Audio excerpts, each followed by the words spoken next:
We'd like to welcome each and every individual to Voices of Integrity podcast. And today we're going to be doing something I haven't done before. And that is, I don't know, I wake up in the morning and I just have all these thoughts. I think through my brain. And it's like, how do I get them down? And in the past, what I've done is I've done emails. But these emails, they can take, an hour to go ahead and put together and craft. They're like masterpieces. And does anybody read them? And if anybody does read them, do they do anything with them? Sometimes I wonder. So today's going to be on caring. And so there's all these pieces that when I had them came together in my sleep last night. When I woke up, I'm like, whoa, got to do that. So here's what it is. It's on caring. I've done a white paper on caring. And so there's a new team member, and she went ahead and potential new team member to become an EVA and an LP. And she said she wasn't going to pursue it. And I don't know what to do. I don't think other people on the team have the kind of inner conflict that I do. I don't think like, okay, she said no, so only knows, right? Or does it? Like, and so I don't know what to do. There's a part of me that says, yeah, no, I'm fine with that because she's not the right fit. She's not the right fit. And it's just, we're going to put in, even if we can get her to say yes, she's going to become an EVA or VA. But as a minimum, shouldn't we go ahead and find out why? Like, like, shouldn't we find out why? But in finding out why, it's like there's so much energy that's going to go into it. And then it hit me from yesterday's White Males Over 50 podcast. And I thought, I think it helped Mary Jo in understanding. And so she's going to become a whatever it means, a better fiance, a better wife. She's going to understand her fiance better. She's going to understand men better. But is that even going to get processed like that podcast? Because it's about women and driving, and I don't know what the other one was. And so why don't people care? Like that's like why don't then Coffee Connection came to mind, and I'm like, it's like everybody wants the benefit of being cared for, but not caring for other people. Why not? Because it's hard work. It's just, and you're just going to get disappointed. And so I don't know how to teach people to care more. It's almost like there's natural laws and supernatural laws. And supernatural laws are multiple laws that come together. And so it's almost like you got to have supernatural insights into things, like understanding that I am going to have a life. Like I told my wife, I don't know, a year ago, I said to her, um, you know, a bunch of different things. And so in being able to go through, and being able to go through the different pieces is so important. And so how do you teach people, how do you teach people how to care? And this is something that's not, it's not easy. It's really, really hard to teach people how to care. And so that's what I woke up this morning and I'm like, I think if I can articulate this well, I think if I can articulate this well in teaching people how to care, but it's like it's so clear in my sleep last night. And when I wake up, everything's clear, but then when I try to articulate it in written words, it's hard to come out. And then I know what I want people to hear, but it's hard to get them to hear. Lamar, good to have you on today. Good morning. Good morning. And so, do you have any suggestions for Voices of Integrity helping people? Do you have any suggestions on how to help people to learn how to care? Um, yeah, I guess there's a lot of ways to kind of implement that in your life. one specific thing that stands out to me in kind of caring for others and how would I word it? Having compassion for others. So I what I kind of like implementing in my life and kind of using as a guideline in my life is kind of put this into perspective is so I had a brother a few years ago that he was kind of in a bad situation. Let's say he was in a bad situation in a with a relationship he was in. Um, and everything went, yeah, it just wasn't going good for him. And kind of so he was in this relationship and it was going downhill very quick. He got into heavy drinking and some drugs and he was out one night with his on his way to his girlfriend's house and randomly I was out on a trail that night running and I was just coming back to the parking lot that night and he had been out drinking. I didn't know about it. Um, and he's seen my truck parked in the driveway or in the parking lot, so he pulls in. Just we seen each other on the road, we stop and talk to each other. That night specifically, he had been drinking. He had jumped in my truck. We talked for a little while, and when he got out of my truck, he I noticed that he kind of stumbled around, and so he left, and I didn't do anything about it. See, he got out of my truck, got in his car, um, and before I left the parking lot that night, I on three occasions I took a moment, I paused, and I was like, you know, I should do something about this.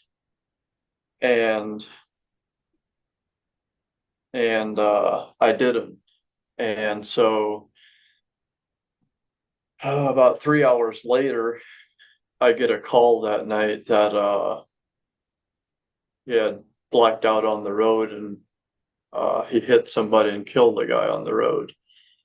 And so, caring comes with a sense of urgency. And in a lot of situations, if you don't care for the people around you, um, especially the loved ones in your life, if you don't, if you go through life and you don't see the pain and the pain that other people are going through in their life, if you don't see that and if you don't recognize it, it can be hard. It can be easy to just go through life and not have having a cold heart. So this night specifically, I was in a situation where I had a choice where I could have made a difference. Um, I would have had the power that night to get out of my truck, sit down with him and have an open conversation with him and, see what's going on and help him out instead of, we always think, well, it won't happen to us. It won't happen to my brother, drinking and driving. We all have that, it's like a subconscious thought where we're just like, it's not going to happen to us. And if we go through life and if we don't, if we're not out looking, if we're not looking at people with a perspective of, how can we constantly be helping others that are surrounded by us, and implementing some kind of, something about ourselves that naturally helps others. There's this saying that people have where, after that night, there was I would, obviously I told people that I could have, I didn't say it was my fault that it happened, but people kind of got that vibe from me. I never really felt like it was my fault, but uh, a lot of people just say, "Oh, well, it's nothing you could have done." Well, there is something I could have done, and a few weeks later, I was talking to a guy at work, and I was kind of explaining this to him, kind of what had happened. And so he shared an incident where he was driving down the road, and there was an intersection, and at this intersection comes up over a hill, and there's a stop sign, but there's a brush right in like a couple 10, 15, 20 feet in front of this stop sign. There's a bush that kind of blocks this stop sign. Well, somebody that doesn't know this road is going to come through here, and it's not going to know this stop sign here, and it's going to come up, and there's going to be an accident here. That was his thought process. And he said, and I thought about, calling the county and telling them about it, but I didn't. And he said, about a week later, sure enough, some guy comes through and gets killed at that intersection. And people say, oh, well, it's just, instances like that we go through in life where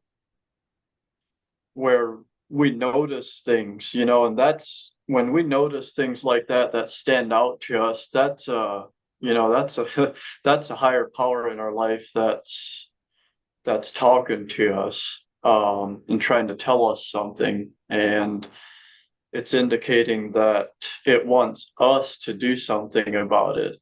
And it's so that whole everything about, a couple instances like that just kind of changed my perspective on caring for people. So a lot of instances like that, with caring for others, is going to request that we take action, and that we take action immediately, and that we do something about it. So I think it's important that for me in my life, I've just learned that, we go through life and we see things out on the road, something stands out to us, and that's God, talking to us, and the Holy Spirit through us, just pushing us to do something that we can make a change in that very moment. And that's going to be different for everybody, how God works through them. But I um, remember, I yeah. remember a gentleman saying to me, he says, he was at a coffee connection. The Mhm. coffee connections are amazing. If you're listening to this podcast and you don't have one, you want to get one. You want to get a coffee connection going. It's Mhm. really easy and doesn't take much time. There's really no cost other than, breakfast or coffee or whatever. Right. But I remember his name was Joe Reed, and he came, and he was only there for 3, 4 weeks. But one of the weeks he said, "Mark, you're a seer." Out of blue, he's like, "You're a seer." I'm like, "Well, that's interesting. What's a seer?" He says, "You see the past in ways other people don't. You see the present. You see things in the present people don't see, and you see into the future things that other people don't see." Mhm. And I thought, well, that's kind of cool, but Mhm. there's a burden that comes with that gift. And so we all have superpowers. We all have gifts that we've been given every day. I mean, we're creating God's image, every one of us, all 8+ billion people, like we all are. Yep. And if we don't use those gifts, that's not going to go well for us or other people. I mean, there's Mhm. just, and so in seeing into the future, It's like we see things, and it's almost like that's almost like what I felt multiple times. I can see people's lives, and I can see them. They're going to hit a tree. They're going to hit a tree. They're just reckless. You can see this with little boys, where little boys are reckless. They're just not paying attention when they ride their tricycle or how they run around. It's like, and then they become teenagers, and they're going to die or kill somebody. They just Yeah. are. And Hmm. so we're gonna have some more podcasts with Lamar and get his history, his story. Like like you hear about things, you hear about things like that hasn't happened to Lamar. Like you're like, I've heard about those type of things, but Hmm. but I don't know somebody personally. And when you get to know somebody personally, you just go ahead and so you're going to have a lot of with the different podcasts we have with Lamar, you're going to have a lot of different emotions. You're going to have a lot of different feelings, um, and you're not going to know what to do with them. And so with every podcast that we have with Lamar, we'll try to have an action. And so what's the action for this one? I mean, try caring. Like this seems silly. Hmm. This seems silly. It's like, well, I can do that. Can you? Like, so here's your first step. It's 1+1 in caring.